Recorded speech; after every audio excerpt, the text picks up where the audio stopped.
যুবদলের আহ্বায়ক সদস্য সচিব মুর্শিদ আলম, যমুনা হাবাইয়া, শাহাবুদ্দিন রাজু, সাধারণ সম্পাদক বেলাল, সহযোগী সম্পাদক 10 নম্বর উত্তর পাতকুলি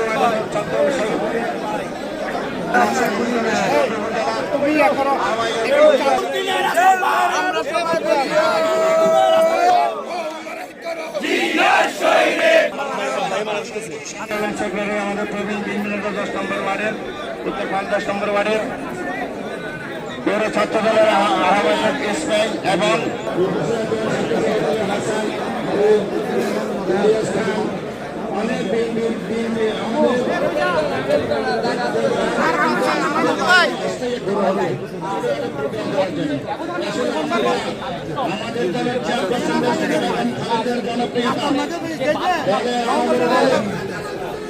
আসলাম ভাই আপনাদের সম্মুখে। ওয়ালাইকুম রহমতুল্লাহ। প্রথমে শুকরিয়া আদায় করি সেই মহান রাব্বুল আলামিনের। আপনাদের মতো শ্রদ্ধাভাজন মুরব্বীবৃন্দ যারা আপনাদের অন্তরে দীর্ঘদিন ধরে দানের শীষকে লালন করে আসছেন, আপনাদের মতো যুবকেরা যারা জন্মের পর থেকে দেখেছেন বাংলাদেশের উন্নয়নের, আপনাদের যারা ছাত্র সমাজ তারা বিগত সময়ে বুঝতে পেরেছে মানুষের বুকের উপর কিভাবে ইট চাপা দিয়ে মানুষের দম বন্ধ করে রাখা হয়েছে। ঠিক সেই একই প্রক্রিয়ার মাধ্যমে 5ই আগস্টের যেই জুলাই অভ্যুত্থান বা জুলাই বিপ্লব, সেই বিপ্লবের মাধ্যমে এই তরুণ সমাজ বাংলাদেশের মানুষকে অধিকার ফিরিয়ে দিয়েছে।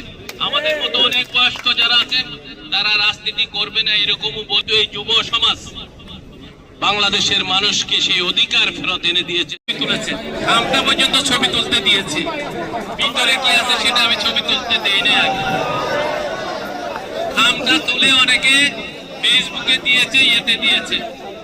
আজকে ভিতরে কি আছে এটা দেখতে হবে।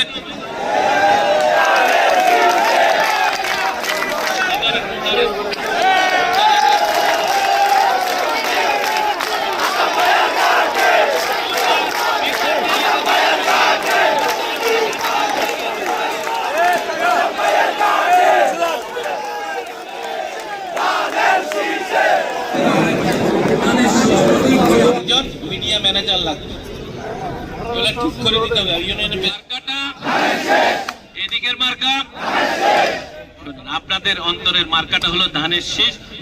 প্রত্যেকটা ইউনিটে একই মিডিয়া ক্যাম্প করতে হবে ভোট কেন্দ্রগুলোর জন্য।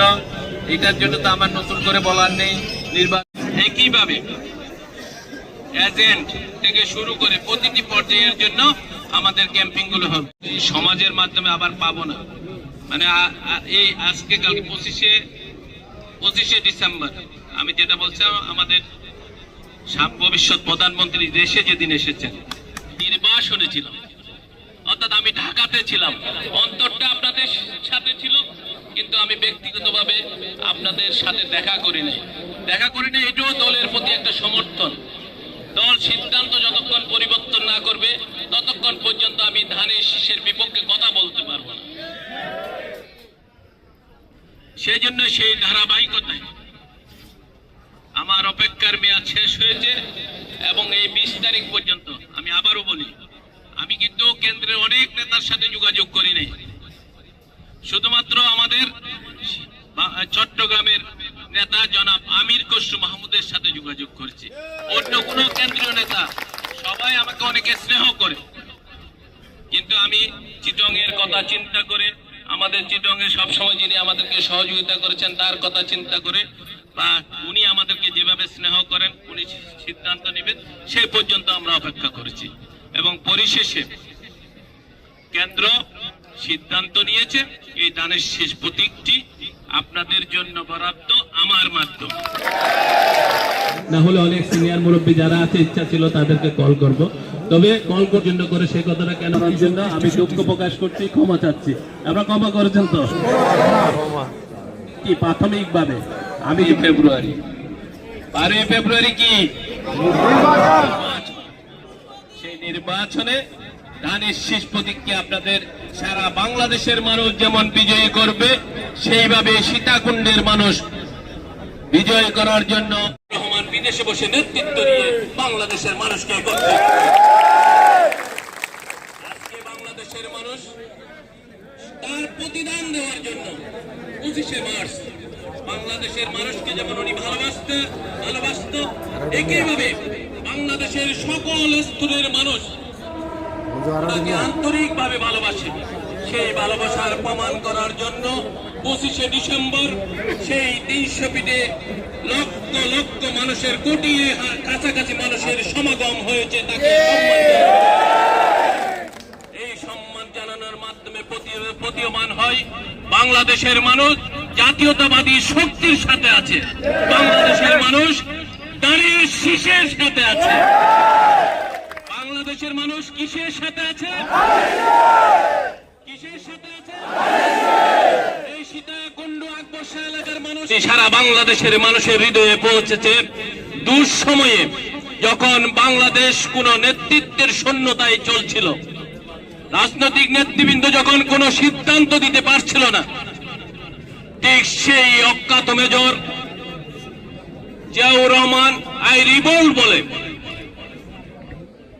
সেদিন সেনাবাহিনীর সেই নিয়ম ভঙ্গ করে কালুরঘাট বেতার কেন্দ্র গিয়ে ঘোষণা করছে। কথা বলার মাধ্যমে সারা বাংলাদেশের মানুষ দল মত নির্বিশেষে এক হয়ে স্বাধীনতা যুদ্ধে ঝাঁপিয়ে পড়েছিল এবং বাংলাদেশের জন্য স্বাধীনতা এনে দিচ্ছিল। আমাদের বাংলাদেশ একটা ভূখণ্ড, আমরা যেটা বাংলাদেশের মানচিত্র বলি, সেই মানচিত্র বাংলাদেশের জনগণ পেয়েছে। সেই সময় 7.5 কোটি মানুষ ছিল, আজকে এই ভূখণ্ডটি আমরা 18 কোটি মানুষের বা কম বেশি যায় হয় তাদের সকলের সমান। মাটিটা কোন ধর্মের ব্যক্তিগত বিষয় না, সেটা বাংলাদেশের যারা নাগরিক সবার বিষয়। তবে বাংলাদেশ মুসলিম প্রধান দেশ, সেই হিসাবে মুসলিমদের আমরা আমাদের নিয়ম কানুনগুলো ভালোভাবে মানতে হবে। আমাদের কথাবার্তায়, আচার আচরণে, দৈনন্দিন চলাফেরায় আমাদের করবে প্রত্যেকটি ক্ষেত্রে আমাদের তাদেরকে সেই সুযোগ সৃষ্টি করে দিতে হবে, যাতে কথা বলার জন্য সুযোগ অনেক শুনেছেন।